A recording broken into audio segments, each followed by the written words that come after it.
رسالت مآب صلی اللہ علیہ وسلم کا فرمان ہے،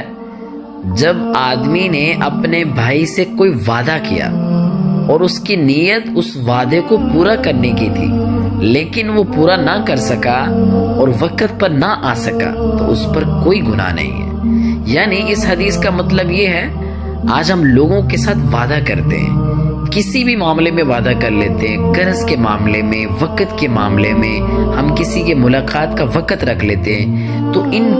تمام معاملات میں لوگوں کے ساتھ جو ہم وعدہ کرتے ہیں نا، اگر وہ وعدہ پورا کرنے کی نیت رکھتے ہیں اور عزم رکھتے ہیں، پکا وعدہ کرنے کا ارادہ بھی ہوتا ہے، تو کوئی اور وجہ بن جاتی ہے یا کوئی اور شرعی عذر بن جاتا ہے یا اس سے کوئی اور صورتحال نکل آتی ہے، تو بندے کا وعدہ پورا کرنے کی نیت تو ہوتی ہے لیکن کوئی اور کام نکل آتا ہے تو وہ پورا نہیں کر سکتا وعدہ، تو انسان کو اس پر کوئی گناہ نہیں ملتا۔